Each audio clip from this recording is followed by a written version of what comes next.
이 길이 아닌 것 같은데. 바람이 거세게 불어왔다. 능선 끝에서 뒤를 돌아본 순간 등골이 서늘해졌다. 아까 그 표시 분명 여기가 아니었는데 누가 왜 지도에 표시를. 목소리가 떨렸다. 안개가 순식간에 밀려들며 방금 지나온 길마저 지워버렸다. 손에 쥔 등산지도 위엔 빨간 동그라미가 또렷했지만 실제 이 능선은 지도와 완전히 달랐다.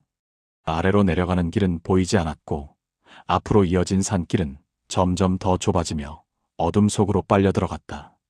뒤에서 바스락거리는 소리가 들렸다. 바람일까? 심장이 빠르게 뛰었다. 휴대전화를 꺼내 들었지만 화면엔 신호 없음만 깜빡였고 배터리는 20%였다. 오후 3시 해가 지기 전에 내려가야 하는데 지금 서 있는 이곳이 어딘지조차 알 수 없었다. 돌아가야 할까? 계속 가야 할까? 그 순간 나뭇가지 부러지는 소리가 또렷하게 들렸다. 누군가 있었다. 2011년 초여름 29세 여성이 충남 산자락에서 흔적도 없이 사라졌습니다. 누군가는 잊었지만 누군가는 아직 그날을 기억하고 있습니다. 지금 그날의 조각난 기억을 따라가 봅니다. 저는 신태호입니다. 61살이고 충남 공주에서 30년 가까이 부동산 중개업을 해왔습니다. 산자락 마을에서 임야 매물을 주로 다뤘고 손에 굳은 살이 박일 만큼 서류를 만지고 지도를 펼쳐왔죠. 그러다 보니 이 마을 산등성이의 능선 하나하나, 고랑과 비탈의 경사까지 제 손금처럼 익숙해졌습니다. 평범한 일상이었어요. 아침에 사무실 문을 열고 매물 자료를 정리하고 간혹 찾아오는 매입자와 계약서에 도장을 찍는 것. 그게 제 하루의 전부였습니다. 2011년 초여름이었습니다. 그날도 평소와 다르지 않았어요. 사무실 창문 너머로 산등성이가 보였고 습기와 흙냄새가 무겁게 감도는 공기가 창틈으로 스며들었습니다. 내륙 산자락은 여름이 오기 전 특유의 끈적한 느낌이 있었죠. 저는 책상에 앉아 전날 계약을 마무리한 임야 서류를 정리하고 있었습니다. 두툼한 서류철 속엔 매매 계약서와 지적도, 사본, 그리고 몇 장의 부속 문서들이 끼워져 있었어요. 그런데 그 사이에 낯선 종이 한 장이 섞여 있었습니다. 등산지도였습니다. 오래되고 바랜 종이 위에 능선과 고도가 표시돼 있었고 빨간 볼펜으로 그어진 작은 동그라미가 하나 있었어요. 지도 한쪽 모서리는 접힌 채로 구겨져 있었고 누군가 손때가 묻은 듯 얼룩이 남아 있었습니다. 처음엔 계약 상대가 가져온 자료쯤으로 대수롭지 않게 생각했어요. 산지 매매를 하다 보면 이런 표시들은 흔하니까요. 매입자가 관심 지역을 표시해두는 건 자연스러운 일이었습니다. 하지만 뭔가 찝찝한 느낌이 들었어요. 동그라미가 가리키는 위치가 묘하게 눈에 밟혔거든요. 지도를 접어 서랍에 넣으려던 순간 휴대전화가 울렸습니다. 마을 이장이었어요. 목소리부터 다급했습니다. 중개인님, 큰일 났어요. 산 초입에서 젊은 여자 등산객이 안 보인대요. 저는 창밖을 바라보며 산등성이를 확인했습니다. 안개가 능선을 따라 천천히 흘러내리고 있었고 산 아래는 고요했어요. 이장의 말을 듣는 동안에도 시선은 계속 산 쪽으로 향했습니다. 오전에 혼자 올라갔다는데 점심때가 넘어도 연락이 안 된대요. 가족이 지금 난리가 났어요. 단순한 길 이름일 거라 생각했습니다. 산행을 하다 보면 길을 헷갈리는 일은 종종 있으니까요. 하지만 이장의 다음 말이 제 가슴을 불편하게 눌렀어요. 그 근처가 중개인님이 며칠 전에 계약한 임야 쪽 아닌가요? 산 서쪽 능선 말이에요. 순간 머릿속이 하얗게 비었습니다. 전날 계약을 마무리한 임야 부지는 산 서쪽 능선 아래에 있었고 실종 지점과 그리 멀지 않았어요. 계약 다음 날 같은 지점에서 실종이라니. 우연이라 치부하려 했지만 책상 위 지도 속 빨간 동그라미가 자꾸 눈에 밟혔습니다. 제가 방금 본 그 표식이 가리키던 위치와 실종 지점이 묘하게 겹쳐 보였거든요. 가슴 한쪽이 서늘하게 식어내렸습니다. 지금 구조대 출동했어요. 중개인님도 지형 아시니까 좀 도와주실 수 있겠어요? 저는 대답 대신 긴 한숨을 내쉬었습니다.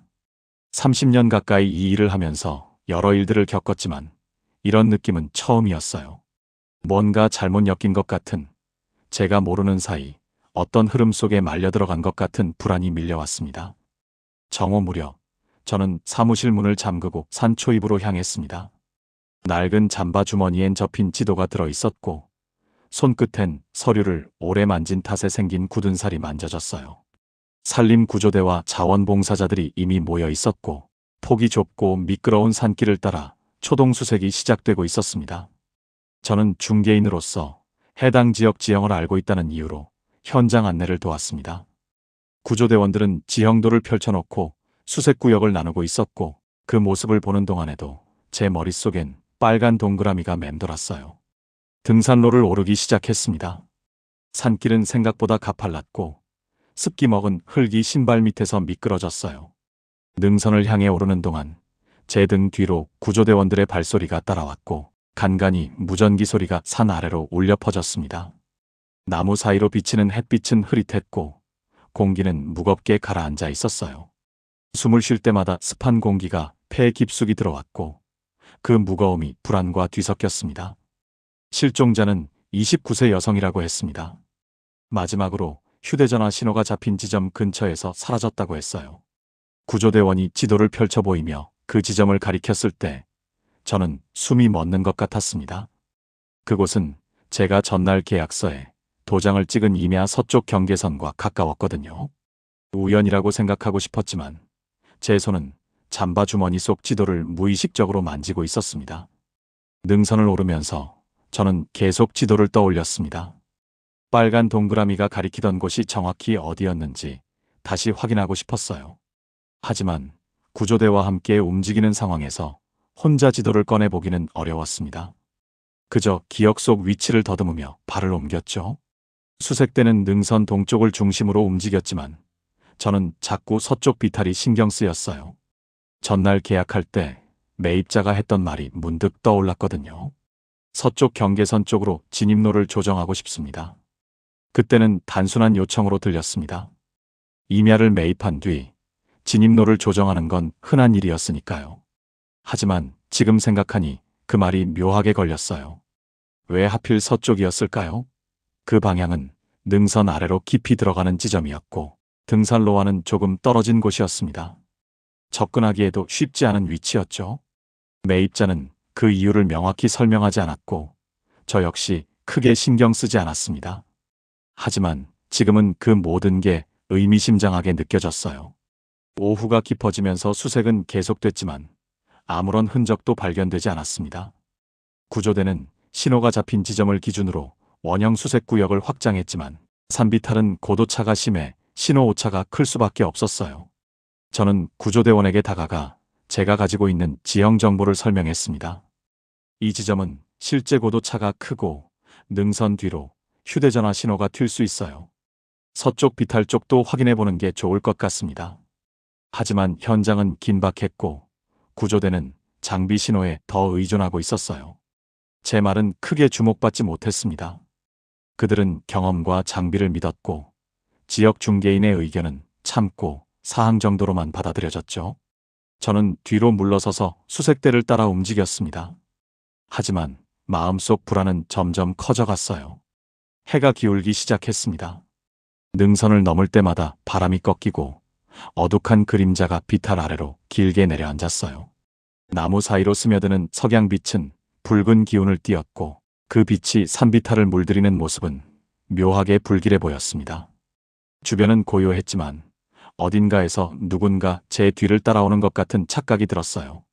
발소리가 들리는 것 같았다가도 고개를 돌리면 아무도 없었고 바람에 나뭇잎이 흔들리는 소리만 희미하게 들렸습니다.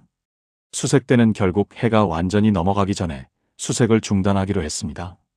어둠 속에서 계속 수색하는 건 위험하다는 판단이었죠. 저는 내려오는 길 내내 등산지도 위 빨간 표식의 의미를 떠올렸습니다. 동그라미가 가리키던 곳은 어디였을까요? 왜 하필 그 위치였을까요? 계약 상대는 왜 그 지도를 제게 남겼을까요? 아니면 실수로 섞인 걸까요? 의문은 꼬리에 꼬리를 물었지만 명확한 답은 없었습니다. 사무실로 돌아와 다시 지도를 펼쳤습니다. 불을 켜고 책상 위에 지도를 펼쳐놓았을 때 불안은 더 커졌어요. 동그라미가 표시된 위치를 지형도와 비교해보니 제가 계약한 임야의 서쪽 경계선과 거의 일치했습니다. 우연이라기엔 너무 정확했어요. 경계선을 따라 손가락을 옮기며 위치를 확인하는 동안 제 손끝은 미세하게 떨렸습니다.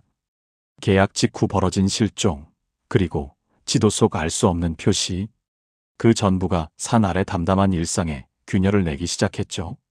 저는 지도를 접어 서랍에 넣고 계약 서류를 다시 꺼내 보았습니다. 매매 계약서에는 매입자의 이름과 연락처, 매입 목적이 간단히 적혀 있었어요. 개인적 용도라고만 적혀 있었고 구체적인 사용 계획은 없었습니다. 흔한 일이었어요. 임야를 매입하는 사람들 대부분이 구체적 계획 없이 투자 목적으로 사는 경우가 많았으니까요. 하지만 지금은 그 모든 게 의심스러웠습니다. 매입자는 왜 그 땅을 샀을까요? 정말 단순한 투자였을까요? 그날 밤 저는 잠을 이루지 못했습니다. 창밖으로 보이는 산등성이는 어둠 속에 잠겨 있었고 그 너머 어딘가에 29세 여성이 홀로 남겨졌다는 사실이 가슴을 짓눌렀어요. 계약 과정에서 제가 놓친 게 있을까요? 매입자가 남긴 자료들 중 이상한 점은 없었을까요? 저는 침대에 누워서도 계속 그 질문들을 되풀이했습니다. 천장을 바라보며 빨간 동그라미를 떠올렸고 능선 아래 어둠 속에 무엇이 숨어 있을지 상상했어요. 다음 날 아침 수색은 재개됐습니다. 하지만 여전히 성과는 없었어요. 마을 사람들 사이에서는 그냥 길을 잃었을 것이라는 말이 돌았지만 저는 그렇게 생각할 수 없었습니다.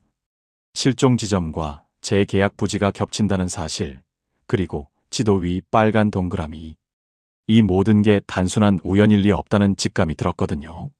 하지만 그 직감을 누구에게 말할 수 있을까요? 구조대는 과학적 증거와 장비에 의존했고 마을 사람들은 제 불안을 이해하지 못할 게 분명했습니다. 며칠이 지나도 실종자는 발견되지 않았습니다. 수색은 점차 축소됐고 일주일 뒤엔 거의 중단됐어요. 마을은 다시 일상으로 돌아갔습니다.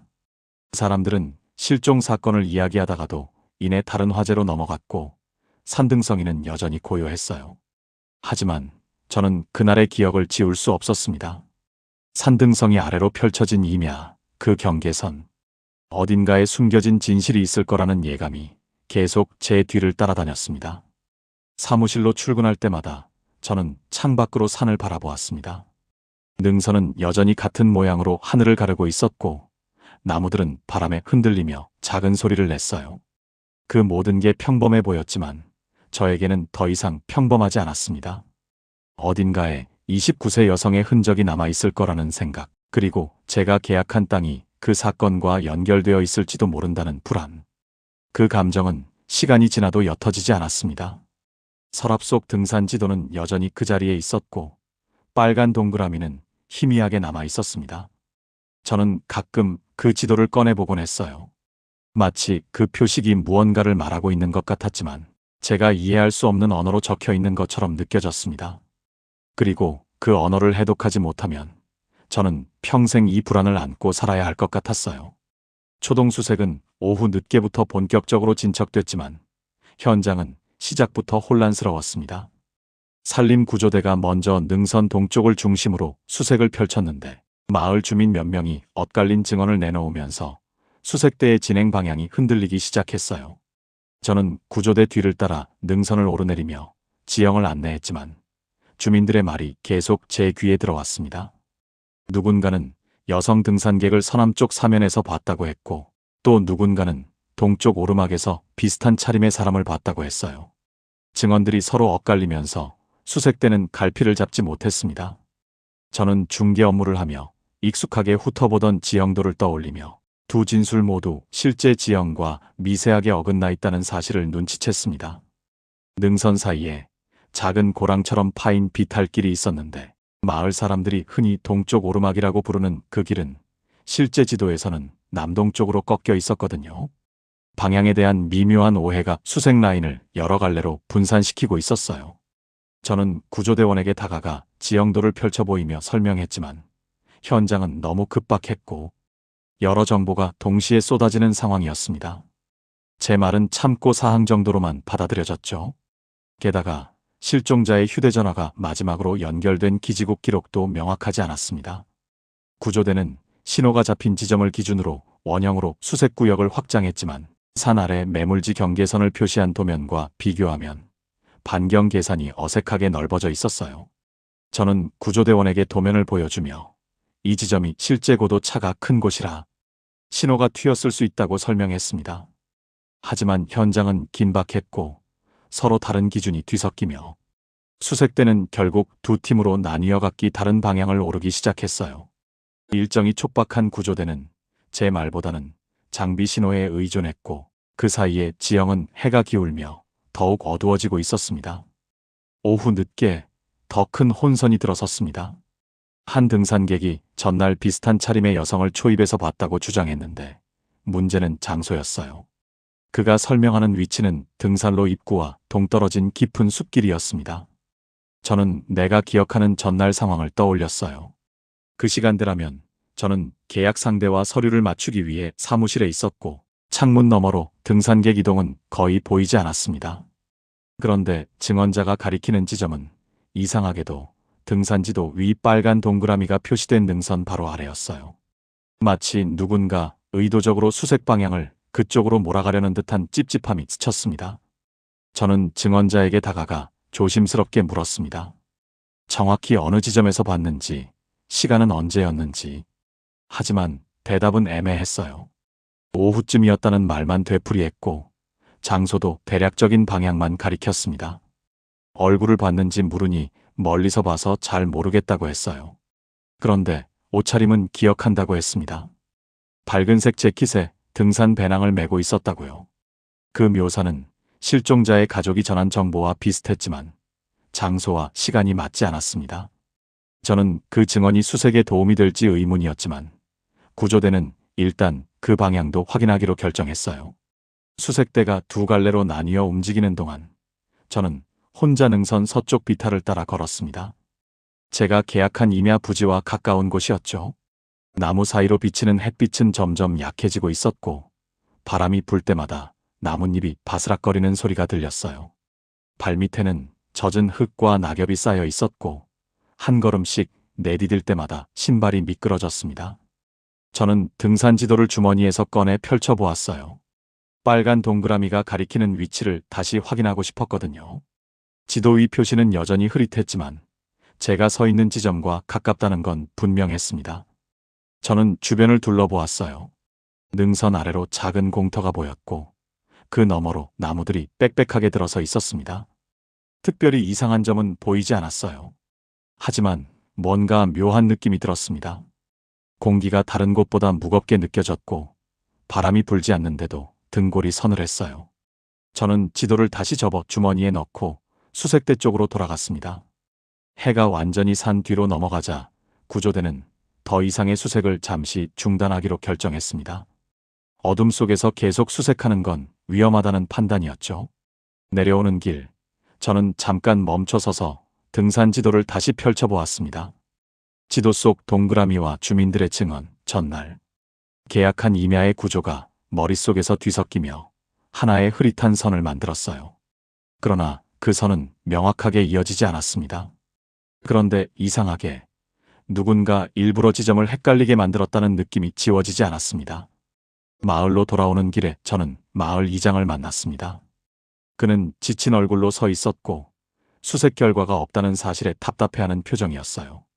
저는 이장에게 오늘 있었던 증언들에 대해 물었습니다. 여러 사람이 서로 다른 장소를 이야기했는데 그게 맞는 정보인지 확인이 필요하다고요. 이장은 고개를 저었습니다.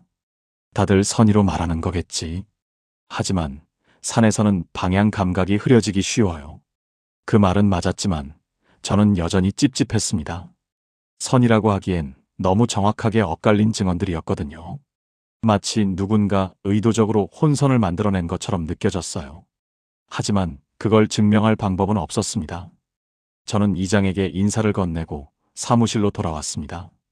사무실에 앉아 오늘 하루를 정리하는 동안 저는 계속 증언자들의 얼굴을 떠올렸습니다. 그중 한 사람이 마을 주민 민도식이었어요. 58살쯤 되어 보이는 남자로 검게 탄 피부와 둥글게 굽은 어깨가 특징이었습니다. 평소에 말이 많지 않고 타인과 눈을 잘 맞추지 않는 사람이었죠. 오늘 수색 현장에서 민도식이 서남쪽 사면을 가리키며 거기서 봤다고 말했을 때 저는 그의 시선이 어딘가 불안정하다는 느낌을 받았어요. 말하는 내내 손을 주머니에 넣고 있었고 시선은 자꾸 바닥을 향했습니다. 저는 서랍에서 계약 서류를 꺼내 다시 펼쳐보았습니다. 매매 계약서와 지적도 사본, 그리고 부속 문서들. 혹시 민도식의 이름이 어딘가 나오지 않을까 확인했지만 없었어요. 하지만 뭔가 놓친 게 있을 것 같았습니다. 저는 서류를 한 장 한 장 넘기며 꼼꼼히 살펴보았지만 특별한 건 발견되지 않았습니다. 그저 평범한 임야 매매 계약일 뿐이었어요. 밤이 깊어지면서 마을은 고요해졌습니다. 창밖으로 산등성이가 어둠 속에 잠겨 있었고 별빛만 희미하게 하늘을 비추고 있었어요. 저는 책상에 앉아 등산 지도를 다시 펼쳤습니다. 빨간 동그라미를 손끝으로 따라가며 그 의미를 생각했죠. 이건 단순한 표시가 아니라는 확신이 들었습니다. 누군가 의도를 가지고 그린 표식이었고 그 의도는 실종 사건과 연결되어 있을 거라는 직감이 들었어요. 다음 날 아침 수색은 다시 시작됐지만 여전히 성과는 없었습니다. 며칠이 지나면서 수색 범위는 점점 넓어졌고 인력도 더 투입됐어요. 하지만 실종자의 흔적은 어디에서도 발견되지 않았습니다. 마을 사람들은 점차 일상으로 돌아갔고 실종 사건은 서서히 잊혀져 가는 듯 했어요. 하지만 저는 그날의 혼선을 잊을 수 없었습니다. 엇갈린 증언, 흔들린 수색 방향, 그리고 민도식의 불안정한 시선. 그 모든 게 하나의 퍼즐처럼 느껴졌지만 조각들은 아직 맞춰지지 않았습니다. 수색이 공식적으로 축소된 건 일주일 뒤였습니다. 구조대는 더 이상 인력을 투입할 수 없다고 통보했고 자원봉사자들도 하나둘 떠나기 시작했어요. 마을은 다시 평온을 되찾는 듯 보였지만 저는 알고 있었습니다. 이 평온은 거칠애일 뿐이라는 걸요. 어딘가에 29세 여성의 흔적이 남아있을 거고 그 흔적은 언젠가 다시 수면 위로 떠오를 거라는 예감이 들었습니다. 그리고 그때가 되면 지금 감춰진 진실도 함께 드러날 거라고요. 저는 사무실 서랍에 등산 지도를 넣고 잠갔습니다. 하지만 빨간 동그라미는 여전히 제 머릿속에 남아 있었어요. 그 표식은 마치 제게 무언가를 말하고 있는 것 같았지만 저는 아직 그 언어를 이해할 수 없었습니다. 시간이 지나면 알게 될까요? 아니면 평생 이 의문을 안고 살아야 할까요? 저는 창밖을 바라보며 산등성이를 응시했습니다. 능선은 여전히 같은 모양으로 하늘을 가르고 있었고 그 아래 어딘가에 답이 숨어 있을 거라는 생각이 들었습니다. 2019년 초겨울이었습니다.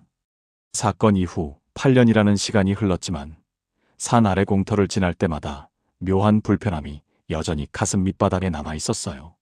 실종 사건은 공식적으로 미해결로 남았고 수색은 3차례 확대되었지만 아무런 성과 없이 마무리됐습니다. 일상은 겉으로는 이전과 크게 다르지 않았어요. 저는 여전히 부동산 중개 일을 하고 있었고 매물을 정리하고 계약서를 작성하는 평범한 나날을 보내고 있었죠. 하지만 마음 한구석엔 늘 그날의 기억이 남아 있었습니다. 어느 날 사무실 서랍을 정리하던 중 오래전 계약 자료철 사이에서 낯익은 등산 지도가 다시 나타났습니다. 바래고 접힌 채 구석에 끼워져 있었고 빨간 동그라미는 시간이 지나 더욱 흐릿해졌지만 처음 보았을 때의 악감은 고스란히 되살아났어요. 저는 지도를 펼쳐 책상 위에 놓고 한참 동안 들여다보았습니다. 8년 전 그날 이 지도가 제게 무엇을 말하려 했는지 다시 확인하고 싶었거든요. 동그라미가 정확히 무엇을 가리키는지 알아내기 위해 지도 좌표를 도면과 비교하기 시작했습니다. 그 과정에서 눈에 띈 건 오래전 계약했던 임야 매매 계약서였습니다. 2011년 작성된 원본 서류에 적힌 경계선 표기가 지도 속 표시와 기이하게 유사한 곡선을 그리며 이어져 있었어요. 계약 당시 상대가 서둘러 서류를 닫으며 보여주기 꺼려했던 부분이 문득 떠올랐습니다. 매입자는 당시 개인적 용도라고만 설명했고 실제 사용 계획은 말하지 않았죠. 저는 당시엔 그게 이상하다고 생각하지 않았어요. 임야 매입자들 대부분이 구체적 계획 없이 투자 목적으로 사니까요. 하지만 지금 다시 보니 그 모든 게 의도적이었던 것처럼 느껴졌습니다. 저는 지자체 부서에 연락해 토지대장 열람을 신청했습니다. 며칠 뒤 자료를 받아보고 깜짝 놀랐어요. 2011년 제가 계약했던 이면은 그 후 여러 차례 소유권이 바뀌어 있었습니다. 2012년, 2014년, 2016년, 그리고 2018년. 거의 2년마다 한 번씩 소유자가 바뀐 거죠. 이전 기록들은 불투명한 경로로 국지적으로 이동한 것으로 확인됐습니다. 마치 누군가 특정 부지를 중심으로 경계를 조금씩 흩어놓는 듯한 인상이 들었어요. 더 자세히 살펴보니 실종 직후 몇 달 동안 매도와 매수가 반복된 흔적이 또렷하게 남아 있었습니다. 당시엔 단순한 투기 움직임으로 생각했지만 지금 보니 등산지도 속 표식과 맞닿은 위치만 골라 거래가 이뤄진 것이 수상했어요. 그리고 거래를 중개한 인물들의 명단 중 낯익은 이름 하나가 저를 멈칫하게 했습니다. 민도식이었습니다. 2011년 수색 현장에서 서남쪽 사면을 가리키며 거기서 봤다고 주장했던 그 사람. 불안정한 시선으로 증언했던 마을 주민. 제가 8년 동안 잊고 있었던 그 얼굴이 다시 떠올랐어요. 민도식의 이름은 2011년 계약 과정에서도 부지 매입자 측 참석자로 기록돼 있었습니다. 분명히 당시 계약 자리엔 매입자 본인만 왔다고 기억했는데 서류상 서명은 민도식의 필체로 남아 있었어요.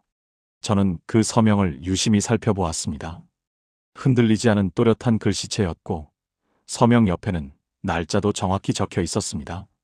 저는 혼란스러웠습니다. 민도식이 그 자리에 있었다면 왜 그 사실을 숨겼을까요?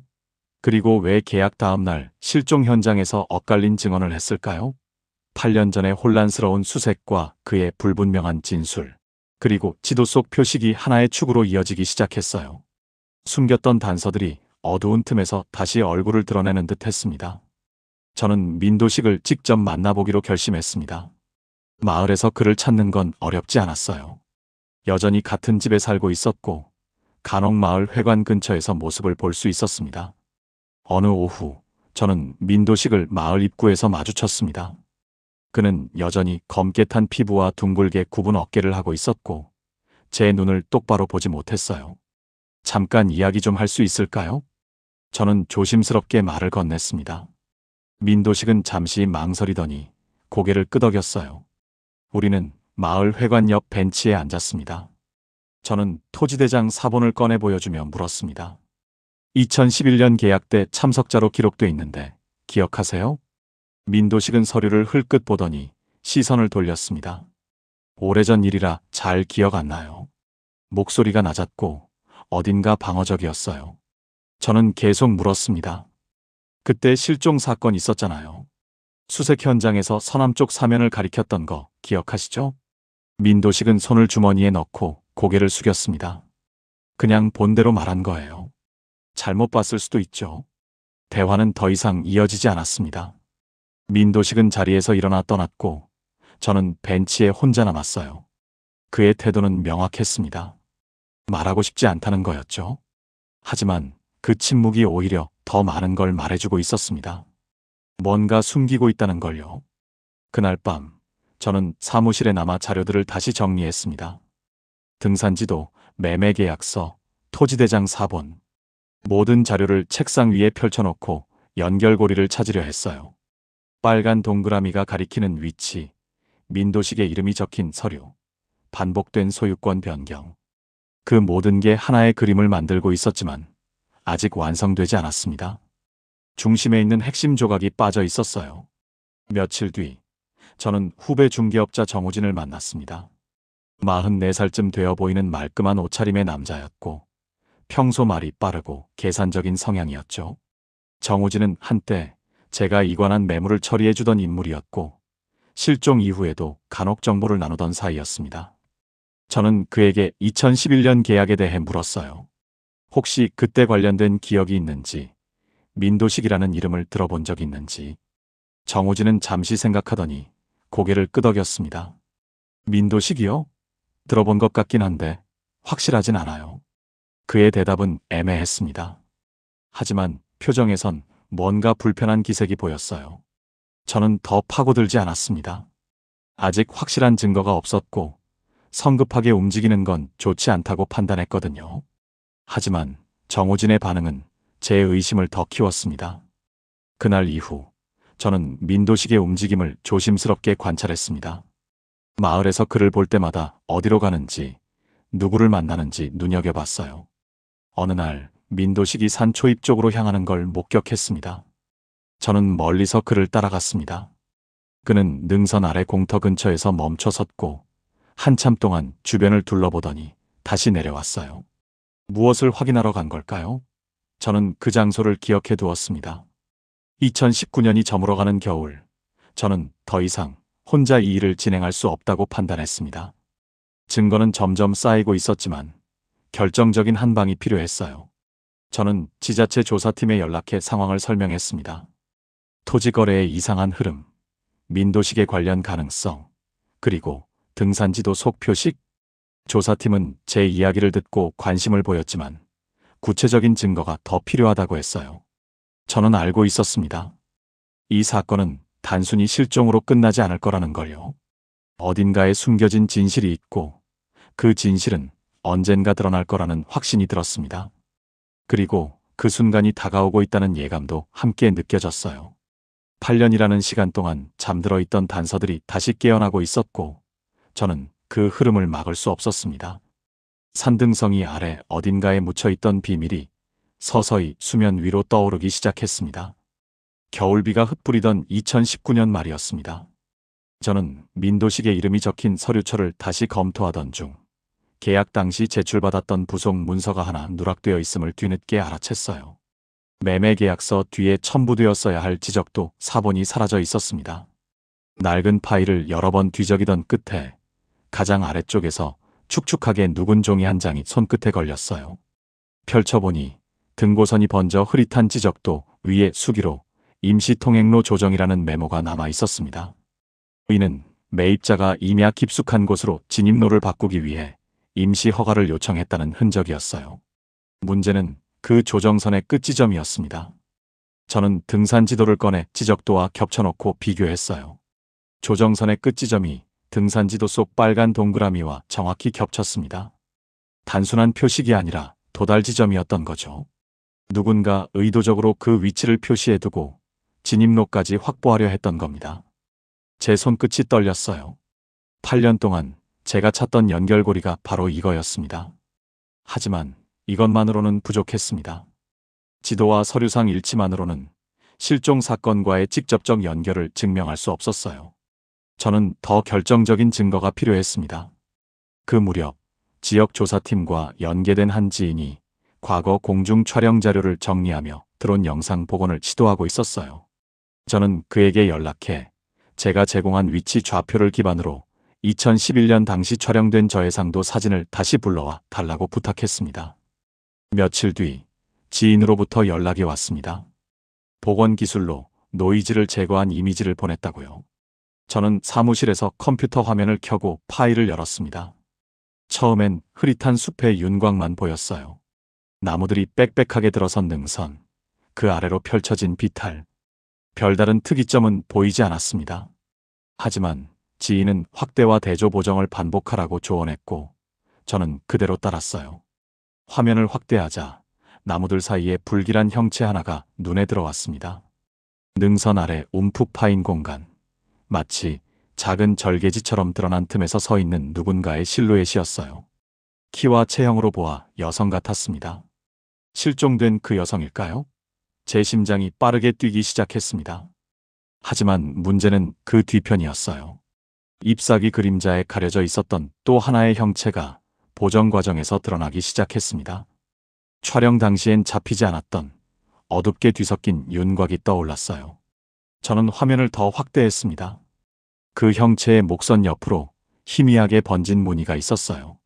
확대하자 그것은 마을 사람들 사이에서 흔히 보던 작업복 자켓의 패턴과 거의 동일했습니다. 그리고 등 뒤 어깨의 윤곽은 제가 알고 있는 특정인의 체형과 닮아 있었어요. 실종자의 마지막 흔적과 함께 포착된 그 인물은 2011년 제게 수색 방향을 왜곡하듯 말했던 민도식과 지나치게 유사해 보였습니다. 저는 사진을 보는 내내 손끝이 떨렸습니다. 지도 속 동그라미, 조정된 통행로, 누락된 문서, 그리고 복원된 드론 사진 속 숨은 인물. 모든 조각이 한 지점을 향해 수렴하고 있었어요. 실종자가 마지막으로 서 있었던 것으로 보이는 위치, 그리고 그 뒤에 서 있던 정체 모를 존재. 제가 두려워하던 것은 단순한 우연의 조합이 아니라 누군가가 오래전부터 이 산등성이 아래에서 무언가를 감추고 있었다는 사실이었습니다. 저는 즉시 지인에게 연락해 이미지 원본을 공식 자료로 제출할 수 있는지 물었습니다. 그는 가능하다고 답했지만 법적 증거로 인정받으려면 전문기관의 검증이 필요하다고 했어요. 저는 지자체 조사팀에 다시 연락했습니다. 복원된 드론 사진과 지적도상, 조정선, 그리고 민도식의 연결고리를 모두 설명했어요. 조사팀은 이번엔 진지하게 받아들였습니다. 참고 조사 수준을 넘어섰다고 판단한 거죠. 며칠 뒤 조사팀에서 다시 연락이 왔습니다. 드론 사진에 대한 전문가 검증을 진행할 예정이며 관련 인물들에 대한 조사도 시작하겠다고요. 저는 비로소 한숨을 내쉬었습니다. 8년 동안 제 가슴을 짓눌렀던 무게가 조금씩 덜어지는 느낌이었어요. 하지만 동시에 두려움도 밀려왔습니다. 이 진실이 드러나면 마을은 어떻게 될까요? 민도식은 어떤 반응을 보일까요? 그리고 실종된 여성의 가족은 이 사실을 어떻게 받아들일까요? 저는 사무실 창밖을 바라보았습니다. 산등성이는 여전히 고요했고 겨울비가 능선을 적시고 있었어요. 그 아래 어딘가에 진실이 묻혀 있고 이제 그 진실이 세상 밖으로 나오려 하고 있었습니다. 저는 등산 지도를 다시 펼쳐 빨간 동그라미를 바라보았어요. 이 작은 표식이 8년이라는 시간을 넘어 마침내 제게 답을 주고 있었습니다. 도달 지점. 누군가 의도적으로 표시해둔 그 위치에서 실종된 여성의 마지막 순간이 포착되었고 그 뒤에 숨은 인물의 정체가 드러나기 시작했습니다. 그날 밤 저는 복원된 사진을 계속 들여다보았습니다. 여성의 실루엣, 그 뒤편의 형체, 작업복 자켓의 패턴, 모든 게 너무나 명확했지만 동시에 불완전했어요. 사진만으로는 그 인물이 정확히 누구인지, 그 순간 무슨 일이 있었는지 알 수 없었습니다. 하지만 최소한 이제는 방향을 알게 됐어요. 어디를 향해 나아가야 하는지, 누구에게 물어야 하는지. 빅반전은 이미 시작됐고 이제 남은 건 그 진실을 끝까지 밝혀내는 일뿐이었습니다. 저는 조사팀의 연락을 기다리며 매일 사무실에 나왔습니다. 평소와 다를 바 없는 일상이었지만 마음속엔 긴장이 팽팽하게 흐르고 있었어요. 마을 사람들은 제가 뭔가 조사하고 있다는 걸 눈치챘는지 간혹 이상한 눈빛으로 저를 바라보곤 했습니다. 민도식은 며칠째 모습을 보이지 않았고 정호진은 전화를 받지 않았어요. 뭔가 큰 변화가 일어나기 직전의 고요함이었습니다. 그리고 드디어 조사팀으로부터 최종 연락이 왔습니다. 드론 사진 속 인물에 대한 분석이 완료됐고 관련 인물들을 소환해 조사를 진행하겠다고요. 저도 참고인으로 참석해달라는 요청이었습니다. 저는 긴 한숨을 내쉬며 고개를 끄덕였어요. 8년이라는 시간이 흘러 마침내 진실이 수면 위로 떠오르려 하고 있었습니다. 산등성이 아래 묻혀있던 비밀이 이제 세상의 빛을 보게 될 순간이 다가오고 있었습니다. 드론 사진 속 복원된 두 개의 실루엣은 저를 깊은 어둠 속으로 밀어넣었습니다. 그중 뒤편에 서 있던 인물이 민도식과 겹쳐 보였다는 사실만으로 저는 그동안 아무렇지 않은 척 지내온 마을 사람들과의 관계가 한순간에 뒤엉키는 것을 느꼈어요. 여러 해 동안 서로 안부를 나누던 얼굴들이 지금은 모두 저를 향해 숨겨둔 표정을 하고 있는 듯 했습니다. 문제는 단순한 의심이 아니었어요. 제가 사진 자료를 토대로 지적도와 계약서를 분석하며 조정된 통행로의 정체를 파악하려 하자 주위에서 은근한 견제가 시작됐습니다. 동료 중개업자들은 그 일은 이미 지난 사건이라며 제 움직임을 불편해했고 마을 이장은 쓸데없이 과거를 뒤지지 말라는 식으로 응수했어요. 평소라면 대수롭지 않을 말들이었지만 지금은 모두가 같은 방향으로 저를 막아서는 것처럼 느껴졌습니다. 제가 뭔가 건드려서는 안 될 선을 넘고 있다는 신호였죠. 하지만 저는 멈출 수 없었어요. 8년 동안 가슴에 품고 살아온 의문이 이제야 풀리려 하고 있었으니까요. 가장 충격적인 건 가까운 후배 중개업자 정호진의 태도였습니다. 정호진은 한때 계약 이관을 도와주던 인물이었고 실종 이후에도 수색 상황을 함께 논의하며 정보를 나누던 존재였어요. 그런데 복원 영상 이야기를 꺼내자 표정을 굳히며 되물었습니다. 그 자료는 왜 하필 지금 찾았어요? 목소리에는 경계와 초조가 뒤섞여 있었습니다. 저는 순간 정우진이 단순한 업계 동료가 아니라 사건의 흐름을 알고 있는 누군가와 가까이 연결되어 있을 가능성을 떠올렸어요. 그의 반응은 너무 즉각적이었고 마치 제가 무언가를 파헤치는 걸 미리 예상하고 있었던 것처럼 보였습니다. 저는 조심스럽게 물었습니다. 2011년 계약 때 민도식 아저씨 알고 있었죠? 정우진은 잠시 침묵하더니 고개를 돌렸어요. 그냥 아는 사람이에요. 마을에서 다들 아는 사이 아닙니까? 대답은 짧았고 더 이상의 대화를 원하지 않는다는 의사가 분명했습니다. 저는 더 파고들지 않았어요. 하지만 그날 이후 정우진은 제 전화를 받지 않았고 사무실에서도 저를 피하기 시작했습니다. 뭔가 숨기고 있다는 게 명백했죠.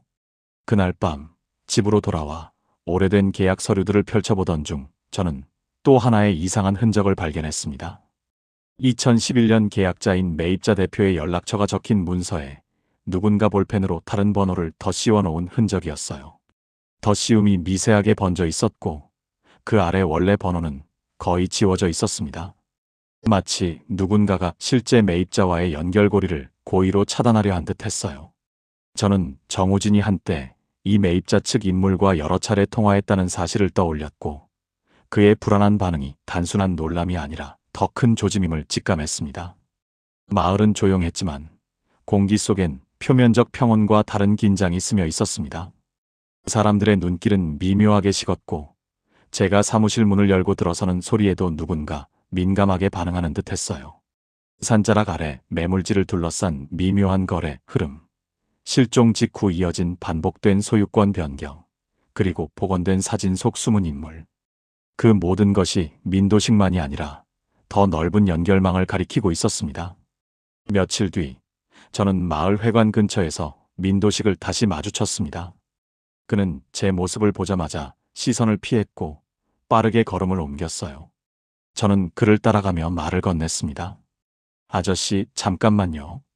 물어볼 게 있어요. 민도식은 멈춰섰지만 고개를 돌리지 않았습니다. 저는 조심스럽게 말을 이었어요. 드론 사진 복원됐어요. 2011년 그날 산에 누가 있었는지 나왔어요. 민도식의 어깨가 미세하게 떨렸습니다. 하지만 여전히 말이 없었어요. 저는 계속했습니다. 아저씨도 거기 있었던 거 아닌가요? 긴 침묵이 흘렀습니다. 민도식은 천천히 고개를 돌려 저를 바라보았어요. 눈빛엔 두려움과 분노가 뒤섞여 있었습니다. 사진은 사실을 말하지 않아요. 그 한마디를 남기고 민도식은 다시 돌아서서 사라졌습니다. 저는 그 자리에 멍하니 서 있었어요. 사진은 사실을 말하지 않는다. 그 말의 의미가 무엇일까요? 사진이 거짓이라는 건가요? 아니면 사진에 담긴 것 이상의 진실이 있다는 건가요? 저는 혼란스러웠습니다. 그날 이후 민도식은 완전히 모습을 감췄습니다. 마을 사람들에게 물어보니 며칠째 집에도 나오지 않는다고 했어요. 정우진도 마찬가지였습니다. 사무실 문을 닫고 어디론가 떠난 것 같았어요. 저는 두 사람의 갑작스러운 잠적이 우연이 아니라는 걸 알고 있었습니다. 조사가 본격화되기 전에 도망친 거죠. 저는 조사팀에 이 상황을 보고했습니다. 관련 인물들이 잠적했다고요. 조사팀은 즉시 소환 통보를 발송하겠다고 했습니다. 하지만 찾을 수 있을까요? 두 사람이 정말 도망친 거라면 이미 멀리 떠났을 수도 있었어요. 그 무렵 제게 이상한 일이 벌어지기 시작했습니다. 사무실 우편함에 주소 없는 흰 봉투가 꽂혀 있었어요. 봉투를 열자 오래된 임야 사진 2장이 들어 있었습니다. 첫 번째 사진은 실종 지점 인근 능선, 두 번째 사진은 초입으로 이어지는 비좁은 산길을 담고 있었어요. 그 뒷면에는 짧은 문구가 적혀 있었습니다. 길은 바뀌지 않는다. 그것은 협박인지 혹은 암묵적 경고인지 판단할 수 없었습니다. 저는 봉투를 조사팀에 제출했습니다. 필적 분석을 해달라고 요청했어요. 며칠 뒤 조사팀에서 연락이 왔습니다. 필적은 특정되지 않았지만 사진의 출처를 추적 중이라고 했어요. 그리고 결정적으로 산 아래 부지 매입 과정에서 움직였던 익명의 매입자들에 대한 단서가 드러나기 시작했습니다. 거래 내역 중 일부가 불분명한 지점을 찍으며 반복적으로 이동한 기록이 있었고 그중 2건은 민도식과 연관된 인물이 중개했던 사실이 확인되었어요. 그의 이름은 여러 문서에서 물기처럼 남아 있었지만 정작 본인은 지금 모든 관련성을 부정하고 있었습니다. 관계망이 무너지자 방어의 기제는 더욱 집요해졌고 오히려 공격적으로 변모하는 기색이 보였어요. 저는 더 이상 뒤로 물러설 수 없었습니다. 실종자의 흔적이 사라진 지점과 계약 조정선이 정확히 맞물리는 구조, 복원된 영상 속 숨은 인물, 그리고 익명의 봉투까지. 이 일련의 신호들은 저를 향한 경계가 아니라 오히려 사건의 중심으로 끌어당기는 증거처럼 느껴졌습니다. 이때부터 저는 스스로 판단을 밀어붙이기 시작했어요. 수사가 미진하다면 남아있는 단서라도 직접 연결해야 했습니다. 마을의 분위기는 점점 더 냉랭해졌습니다. 제가 거리를 걸으면 사람들은 눈을 피했고 간혹 수군거리는 소리가 들렸어요. 저는 외로웠지만 동시에 확신에 차 있었습니다. 진실은 반드시 드러날 거라고요. 어두운 산자락 아래의 정적 속에서 진실이 드러나는 순간은 더 이상 멀지 않아 보였습니다. 8년이라는 시간이 만든 침묵의 벽이 이제 무너지기 직전이었습니다. 2019년 말의 불길한 공기 속에서 저는 결국 복원된 드론 사진을 사본 형태로 정리해 지자체 조사팀에 제출했습니다. 사진 속 숨은 실루엣이 누구인지 명확히 특정할 수는 없었지만 그 존재가 실종 사건의 새로운 축이라는 직감은 더 이상 억누를 수 없었어요. 그러나 신고 직후부터 주변의 반응은 예상보다 거셌습니다.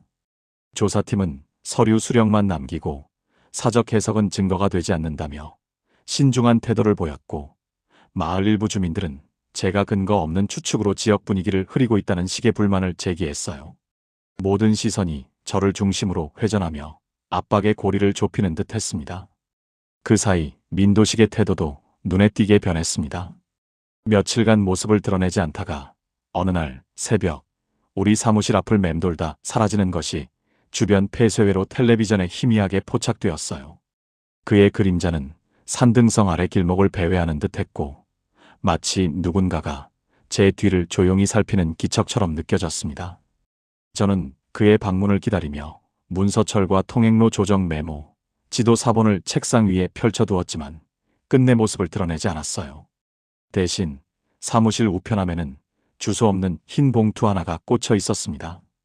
봉투 속에는 오래된 임야 사진 2장이 들어 있었는데 첫 번째 사진은 실종 지점 인근 능선, 두 번째 사진은 초입으로 이어지는 비좁은 산길을 담고 있었어요. 그 뒷면에는 길은 바뀌지 않는다라는 짧은 문구만 남아 있었습니다. 그것은 협박인지 혹은 암묵적 경고인지 판단할 수 없었어요. 저는 봉투를 조사팀에 제출했습니다. 필적 분석과 사진 출처 추적을 요청했어요. 며칠 뒤 조사팀에서 연락이 왔습니다. 사진의 메타데이터를 분석한 결과 촬영 시각이 2011년 실종 직후로 확인됐다고요. 누군가 그 시점에 현장을 촬영했고 그 사진을 지금까지 보관하고 있었던 겁니다. 이는 단순한 우연이 아니었어요. 사건 당시 현장에 있었던 인물이 증거를 숨기고 있었던 거죠. 점차 산 아래 부지 매입 과정에서 움직였던 익명의 매입자들에 대한 단서가 드러나기 시작했습니다. 거래 내역 중 일부가 불분명한 지점을 찍으며 반복적으로 이동한 기록이 있었고 그중 2건은 민도식과 연관된 인물이 중개했던 사실이 확인되었어요. 그의 이름은 여러 문서에서 물기처럼 남아 있었지만 정작 본인은 지금 모든 관련성을 부정하고 있었습니다. 관계망이 무너지자 방어의 기제는 더욱 집요해졌고 오히려 공격적으로 변모하는 기색이 보였어요. 저는 더 이상 뒤로 물러설 수 없었습니다. 실종자의 흔적이 사라진 지점과 계약 조정선이 정확히 맞물리는 구조, 복원된 영상 속 숨은 인물, 그리고 익명의 봉투까지. 이 일련의 신호들은 저를 향한 경계가 아니라 오히려 사건의 중심으로 끌어당기는 증거처럼 느껴졌습니다.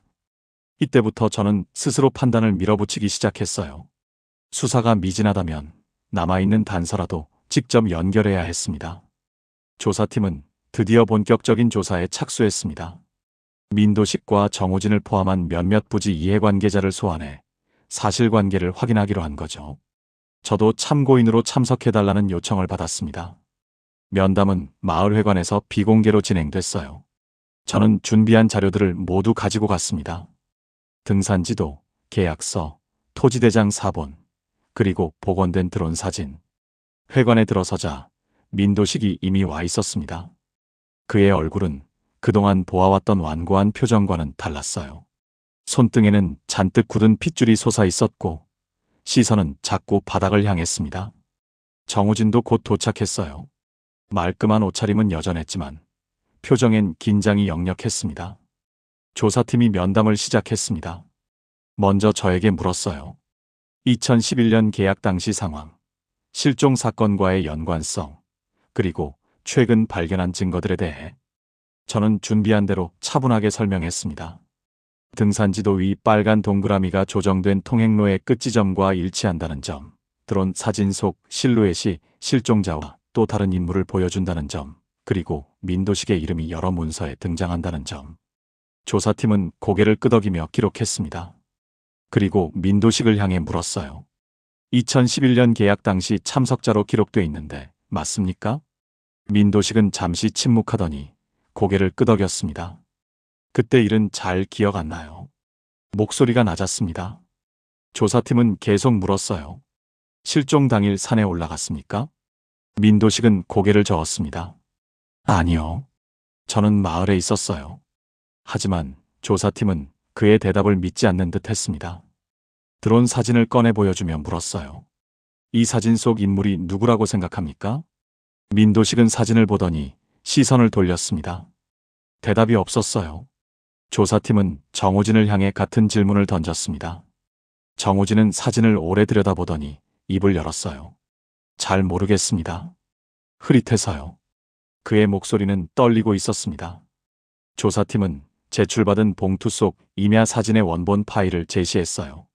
사진의 메타데이터에는 촬영자의 이름이 삭제된 흔적이 있었으며 그 편집 시각이 2011년 실종 이후 몇 시간 내에 기록돼 있었습니다. 조사팀이 물었어요. 이 사진들이 어디서 나온 건지 아십니까? 정우진은 잠시 망설이더니 고개를 끄덕였습니다. 제가 보관하던 파일에서 유출된 것 같습니다. 순간 회관 안이 조용해졌습니다. 저는 정우진을 바라보았어요. 그가 그 사진을 보관하고 있었다니. 그 말은 사건 당시 현장과 연결되어 있었다는 뜻이었습니다. 조사팀은 더 깊이 파고들었어요. 왜 그 사진을 보관하고 있었습니까? 정우진의 얼굴이 창백해졌습니다. 그는 한참을 침묵하다가 마침내 입을 열었어요. 실종 사건이 발생하던 날, 저도 그 근처에 있었습니다. 저는 숨이 멎는 것 같았습니다. 정우진이 그날 현장에 있었다니. 8년 동안 그는 그 사실을 숨기고 있었던 겁니다. 조사팀은 즉시 물었어요. 왜 그 사실을 숨겼습니까?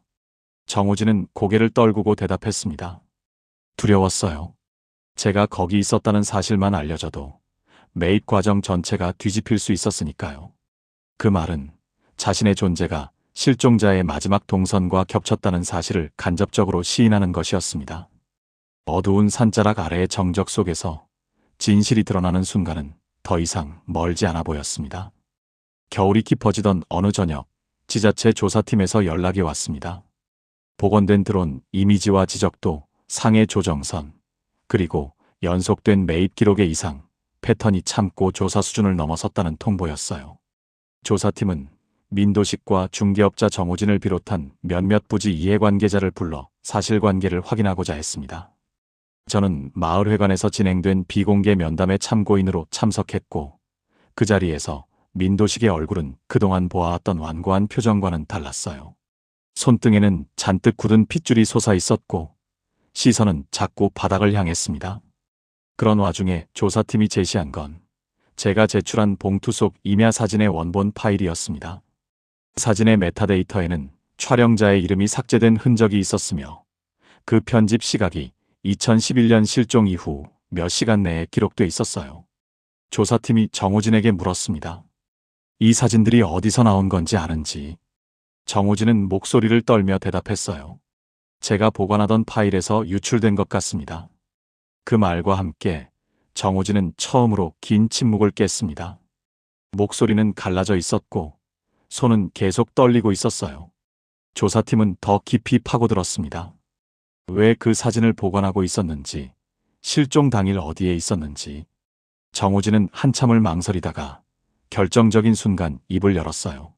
실종 사건이 발생하던 날, 저는 민도식 아저씨와 함께 산자락 아래 지점을 확인하러 갔습니다.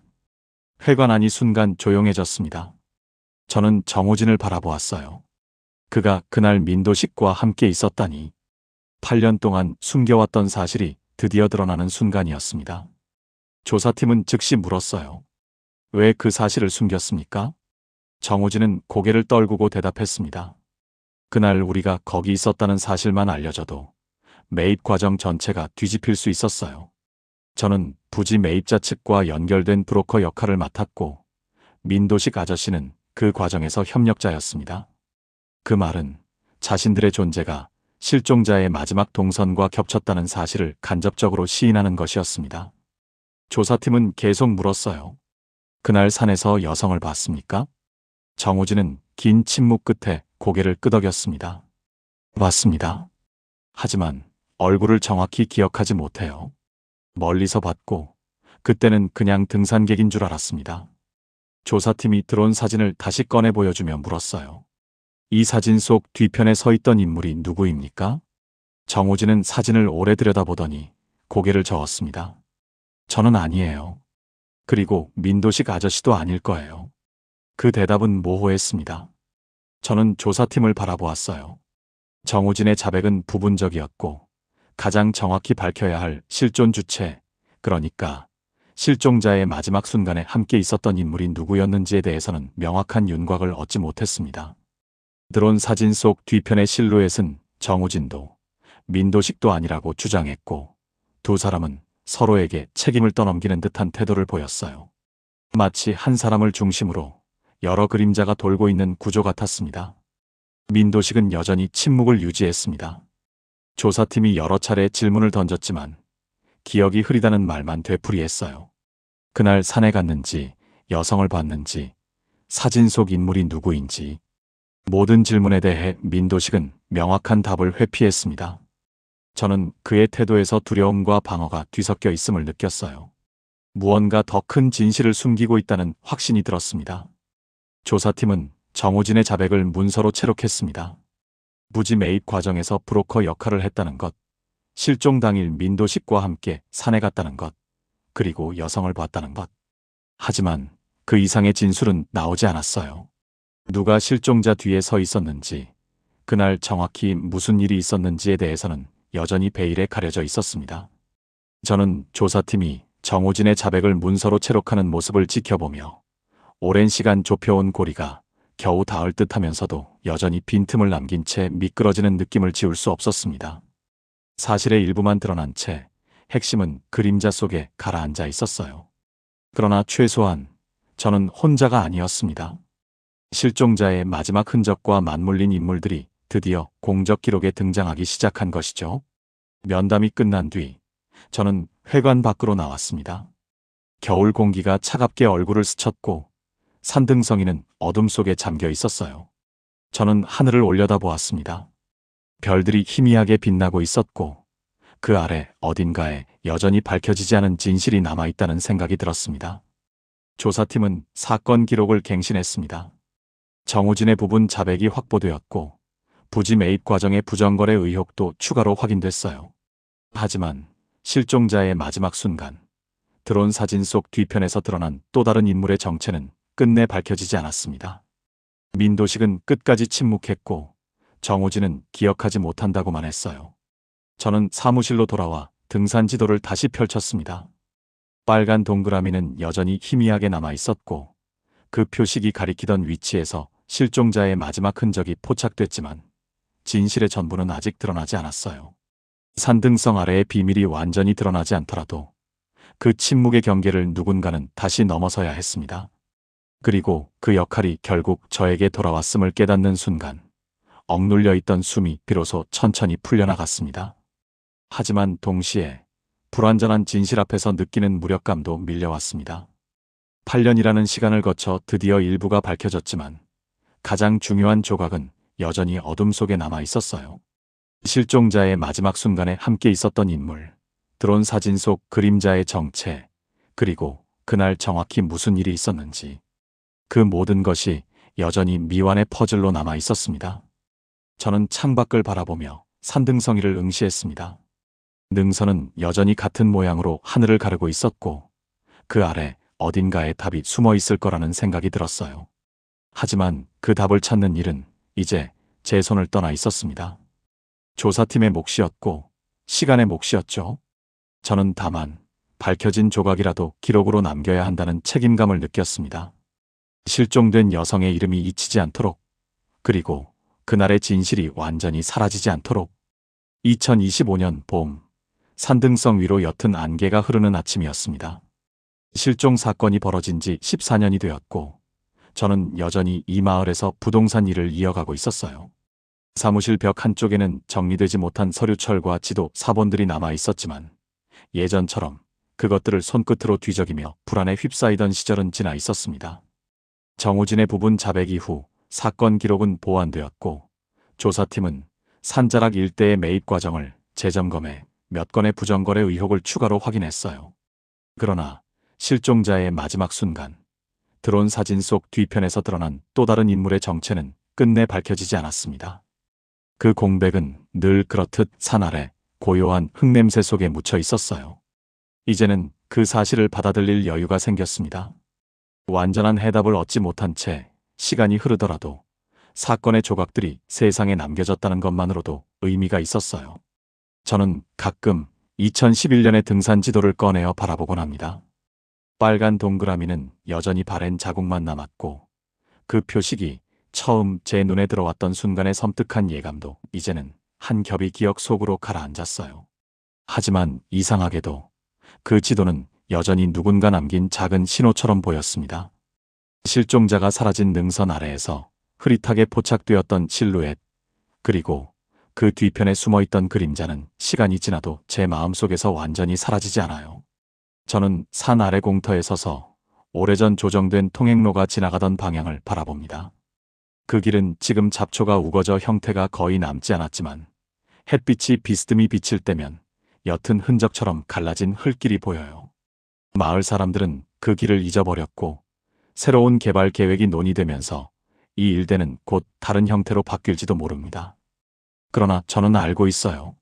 실종자의 마지막 발자국이 닿았을지도 모르는 그 자리, 그리고 누군가 숨기려 했던 진실의 자락은 땅속 어딘가에서 여전히 조용히 남아있다는 것을요. 민도식은 조사 이후 마을을 떠났습니다. 어디로 갔는지 아는 사람은 없었고 간혹 다른 마을에서 목격됐다는 소문만 돌았어요. 정우진은 중개업을 그만두고 다른 일을 시작했다고 들었습니다. 두 사람 모두 더 이상 이 마을과 연결되어 있지 않았죠. 저는 그들을 원망하지 않았습니다. 다만 그들이 끝까지 말하지 않은 진실이 어딘가에 남아있다는 사실만을 기억하고 있었어요. 삶은 사건을 중심으로 돌아가지 않습니다. 하지만 사건은 삶의 가장 조용한 틈에서 오래 남아요. 저는 더 이상 누가 그날 실종자 뒤에 서 있었는가를 강박적으로 파고들지 않습니다. 다만 밝혀진 조각과 밝혀지지 않은 조각이 공존하는 이 현실을 인정하고 있어요. 실종된 여성의 이름은 여전히 기록 속에만 남아있지만 사라진 자리는 시간이 흘러도 어딘가에서 우리를 바라보는 듯한 무게를 가집니다. 산등성 아래의 바람은 여전히 같은 방향으로 불고 저는 그 바람이 스친 흔적 속에서 조용히 생각해요. 진실이 완전하지 않아도 누군가는 그 빈칸을 기억해야 한다는 사실을요. 어느 날 오후 저는 사무실 서랍을 정리하다가 오래된 계약서 한 장을 발견했습니다. 2011년 작성된 그 서류는 이제 누렇게 발해 있었고 구석에는 먼지가 쌓여 있었어요. 저는 서류를 펼쳐 한참 동안 들여다보았습니다. 매입자의 서명, 민도식의 필체, 그리고 조정된 통행로 메모. 그 모든 게 14년 전 그날을 떠올리게 했어요. 하지만 이제는 그 기억이 제 가슴을 짓누르지 않았습니다. 단지 지나간 시간의 한 조각으로 남아있을 뿐이었죠. 저는 서류를 다시 접어 서랍에 넣었습니다. 그리고 창밖을 바라보았어요. 산등성이는 여전히 고요했고 봄 햇살이 능선을 따라 부드럽게 내려앉고 있었습니다. 새들이 지저귀는 소리가 들렸고 바람이 나뭇잎을 흔드는 소리도 들렸어요. 마을은 평온했습니다. 하지만 저는 알고 있었어요. 이 평온 아래 어딘가에 여전히 잠들지 못한 기억이 남아있다는 것을요. 가끔 저는 산 초입을 지나갑니다. 예전처럼 능선을 오르지는 않지만 그곳을 지날 때마다 문득 멈춰서서 산을 올려다보곤 해요. 14년 전 그날 29세 여성이 마지막으로 걸었을 그 길, 그리고 그 뒤를 따라갔을지도 모르는 누군가의 발자국, 그 모든 것이 지금은 잡초가 우거진 흙길 아래 묻혀 있지만 그 흔적은 결코 완전히 사라지지 않을 거라는 생각이 들어요. 실종자의 가족은 오래전 마을을 떠났습니다. 더 이상 이곳에 올 이유가 없었죠. 저는 그들을 원망하지 않았어요. 누구도 완결되지 않은 슬픔을 평생 짊어지고 살 수는 없으니까요. 하지만 저는 여전히 이곳에 남아 있었고, 어쩌면 제가 그들을 대신해 기억하고 있는 건지도 모르겠습니다. 누군가는 그날을 기억해야 한다고, 그래야 실종된 여성의 존재가 완전히 사라지지 않는다고 믿었거든요. 조사팀은 2020년 초 최종 보고서를 발표했습니다. 부지 매입 과정의 부정거래가 일부 확인됐고 정우진과 민도식의 관여가 기록됐어요. 하지만 실종 사건 자체는 여전히 미해결로 남았습니다. 결정적 증거 부족이라는 이유였죠. 저는 보고서를 읽으며 복잡한 감정을 느꼈습니다. 한편으로는 일부라도 밝혀진 것에 안도했고, 다른 한편으로는 완전한 진실을 얻지 못한 것에 아쉬움을 느꼈어요. 하지만 이것이 현실이라는 걸 알고 있었습니다. 모든 사건이 깔끔하게 해결되는 건 아니니까요. 저는 61살이 됐고 이제 은퇴를 생각할 나이가 됐습니다. 후배 중개인에게 사무실을 물려줄 계획을 세우고 있었어요. 하지만 등산 지도만큼은 제가 가지고 있기로 했습니다. 그 지도는 단순한 종이 조각이 아니라 14년간 제 삶과 함께한 증거였으니까요.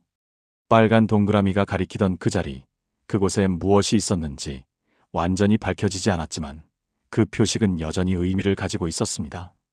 어느 봄날 저녁, 저는 산 아래 공터에 홀로 서 있었습니다. 해가 능선 뒤로 넘어가고 있었고 하늘은 붉게 물들어 있었어요. 바람이 불어왔고 나무들이 흔들렸습니다. 저는 눈을 감고 14년 전 그날을 떠올렸어요. 불안과 의심으로 가득했던 그 시간, 단서를 찾아 헤매던 날들, 그리고 진실의 일부가 드러났을 때의 충격. 그 모든 게 지금은 한편의 이야기처럼 느껴졌습니다. 저는 눈을 떴습니다. 산등성이는 여전히 그 자리에 있었고 능선은 변함없이 하늘을 가르고 있었어요. 시간은 흘렀지만 산은 변하지 않았습니다. 그리고 그 아래 어딘가에 남겨진 진실도 여전히 같은 자리에 머물러 있을 거라는 생각이 들었어요. 언젠가 누군가 다시 그 진실을 찾아낼지도 모릅니다. 아니면 영원히 묻혀 있을지도 모르죠. 하지만 그것이 무엇이든 저는 제가 할 수 있는 일을 다 했다고 생각했습니다. 마을 사람들은 점차 그 사건을 잊어갔습니다. 새로운 세대가 들어왔고 오래된 이야기는 서서히 기억 밖으로 밀려났어요. 간혹 누군가 실종 사건을 언급하면 사람들은 고개를 가우뚱하며 그런 일이 있었냐고 되물었습니다. 저는 그들에게 자세히 설명하지 않았어요. 과거를 계속 들춰내는 것이 누구에게도 도움이 되지 않는다는 걸 알았으니까요. 다만 혼자서 조용히 기억하고 있었습니다. 2025년 여름, 저는 사무실을 정리하기 시작했습니다. 은퇴 준비였어요. 30년 넘게 쌓인 서류들을 분류하고 필요 없는 건 폐기했습니다. 그 과정에서 2011년 계약 서류처를 다시 발견했어요. 저는 한참을 망설이다가 그 서류처를 폐기하지 않고 별도로 보관하기로 했습니다. 혹시 모르니까요. 언젠가 누군가 다시 이 사건을 조사할 수도 있으니까요. 그때를 위해 증거는 남겨두는 게 맞다고 생각했습니다. 가을이 왔습니다. 산등성이는 단풍으로 물들었고 마을은 고요했어요. 저는 마지막으로 산 초입을 찾았습니다. 능선을 따라 걷다가 오래전 조정된 통행로가 있던 자리 근처에 섰어요. 잡초가 우거져 길의 흔적은 거의 보이지 않았지만 저는 그 위치를 정확히 알고 있었습니다. 저는 잠시 그 자리에 서서 묵념했어요. 실종된 여성을 위해, 그리고 밝혀지지 않은 진실을 위해. 바람이 불어왔습니다. 나뭇잎이 떨어지며 발밑에 쌓였어요. 저는 천천히 돌아섰습니다. 이제는 정말 돌아갈 때가 됐다는 생각이 들었습니다. 14년이라는 시간, 그 안에서 저는 할 수 있는 모든 걸 다 했어요. 이제는 내려놓을 때였습니다. 진실의 빈칸은 여전히 남아있지만 그것을 채우는 일은 더 이상 제 몫이 아니었습니다. 산을 내려오는 길, 저는 등산 지도를 주머니에서 꺼내 마지막으로 펼쳐보았습니다. 빨간 동그라미는 거의 보이지 않을 만큼 발에 있었어요. 저는 지도를 접어 다시 주머니에 넣었습니다. 그리고 천천히 마을로 돌아갔습니다. 해가 지고 있었고 산 그림자가 길게 늘어나고 있었어요. 마을은 평온했고 사람들은 각자의 일상을 살고 있었습니다. 저는 사무실로 돌아와 불을 켰습니다. 책상 위에는 정리할 서류들이 쌓여 있었고 벽에는 오래된 시계가 똑딱거리고 있었어요. 모든 것이 평범했습니다. 하지만 저는 알고 있었어요. 이 평범함 아래에 한때 큰 흔들림이 있었다는 것을, 그리고 그 흔들림이 완전히 가라앉지 않았다는 것을요. 다만 이제는 그것을 받아들이고 살아갈 수 있게 됐다는 것도 알고 있었습니다. 그 이후 아무도 그 이야기를 하지 않았다.